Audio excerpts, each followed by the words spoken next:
Thousands of students in public-run pre-tertiary institutions across the country are today without teachers as a strike of 4 teacher unions set in. The unions NAGRAT, NAT, TEU and CCT say government must pay their 20% base pay as an allowance to cushion them against the economic crisis facing the country. We'll take you across the country for an update on the situation in the various schools. First, though, here's the General Secretary of NAT, Thomas Musa, declaring the strike yesterday afternoon. By this, we are informing the general public that we are withdrawing all our services in all the pre-tertiary education space. Yes. These include teaching, yes, and non-teaching staff. This morning, there's an effort to keep the schools open in spite of the strike. The Ghana Education Service has directed heads of the schools to keep them open. The National Labour Commission has also asked government to engage the teacher unions. But will the teachers budge? Let's take you across the country to gauge the situation in the schools. First, Peter Seno is in the Ashanti region. Peter, how are students in your region coping without their teachers? Hello, Peter. I can hear you. Right. Yes. Yes. This morning we step up to gauge the mood as to how children were coping without their teachers.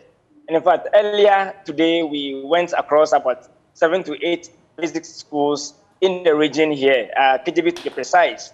And we saw children loitering, others playing around without their teachers. Although they do not have the clear indication as to what exactly their teachers are demanding from government. Still, they only knew that their teachers were on strike and were asking government to pay them some amount of money. And so right now, I'm in a school here. This is the RCU school. It's been closed down. But earlier today, we saw the children lurking around. In fact, down there to my left, I can see some of the children still playing football around. But they're on their own here. But the school officially has closed down for now here in the region. And so in the secondary school here too, mock exams has come to a halt. The second years were back to school last week and they were supposed to have started their exams yesterday. Yesterday they wrote their first paper. Today things are not stable, so they couldn't take their second paper. And so things seem to have grounded for the secondary school here.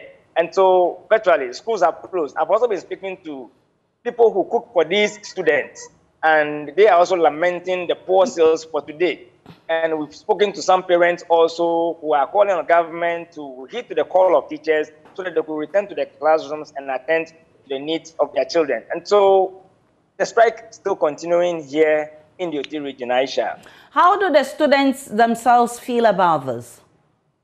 Well, especially those in the third year, the secondary school and then the basic school who are preparing for the exams. In fact, some of them say they need the presence of their teachers to guide them exactly as to what to do so that they prepare them appropriately for the exams. Others too say they have been taken through a lot, and so they would have this time to study on their own and prepare for the exams coming. And so it's a mixed feeling from the students' front as to exactly what they want from their teachers. But generally, they want their teachers back to them in the classrooms so that academic work can progress. Aisha. Peter Seno is our correspondent in the Ashanti region. Let's move to the Bunno East region and speak with Anas Sabet. Anas, what is the situation where you are? Anas Sabet? Aisha.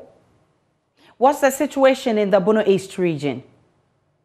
Aisha, this morning I've toured a number of schools in the Kitchener municipality, and we have the various head teachers coming around to open the schools as their community instructed. But after some few minutes or hours, some of the schools have no option but to close down the schools and then allow the children to go back to their various homes.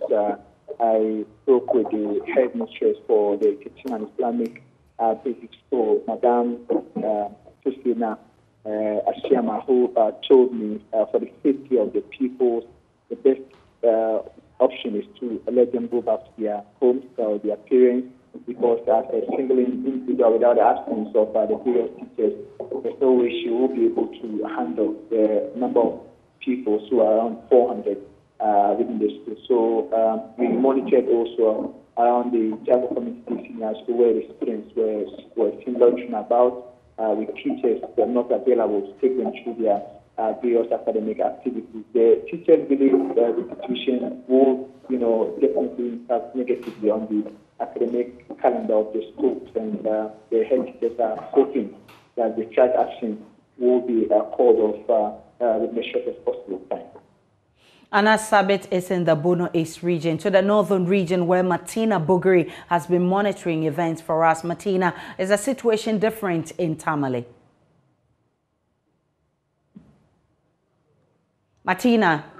Yes, in the northern region, just like my other colleagues have said, the same situation here. Most of the schools as we speak now are shut.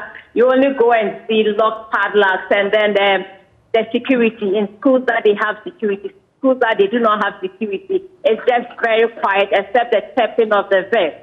Earlier in the morning, some of the students said they had heard radio discussions that there was going to be a strike, but they just wanted to be sure, and so some came to school. The schools I visited, most of the teachers did not come, just about 2 or 3 who came, and that was to officially let the children know that today was the holiday. Today was the beginning of the strike, and so they had to stay home and wait until further notice. It is not only the teachers, the students that is affecting. Food vendors in the school also had issues. I spoke to some of them. One of them was eventually in tears because she had prepared food to sell, and then nobody was buying because the children had all gone home. Martina Bugri is from the northern region. In the Ashanti region, Nanaya Ojima is our man there. He's been visiting some schools for us. Nanaya Ojima, what can you report from the Ashanti region? So early this morning, visiting some of the schools in the region, and they are all open as directed by the Ghana Education Service, and headmistresses were at school to ensure that the students who came to school this morning were protected or were safe on the campus. Some of the schools I visited, including the new ASAPO MABC school, had 2 other teachers who had volunteered to join the headmistress to ensure that she's able to see through the mandate that has been given her by the Ghana Education Service. Now, some of the pupils who were in school, the older ones, had taken it upon themselves to organize group lessons for themselves to ensure that they revise what they've been taught since the beginning of the semester. So since teachers were not there, but the students have taken it upon themselves to ensure that they themselves. The younger ones who were too little to participate in such studies had taken to the school playground, and they were having a fun time. It is unclear when the school is supposed to close, but interaction with the headmistress, she tells me that they are supposed to close at their normal time, that's 2 p.m.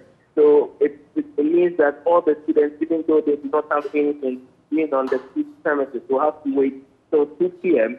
to leave the premises. But it's unclear if the Ghana Education Service, by close of play, would direct these headmistresses to communicate with the people to stay out or to stay home as the strike continues. Nanaya Ojima is our correspondent in the Ashanti region.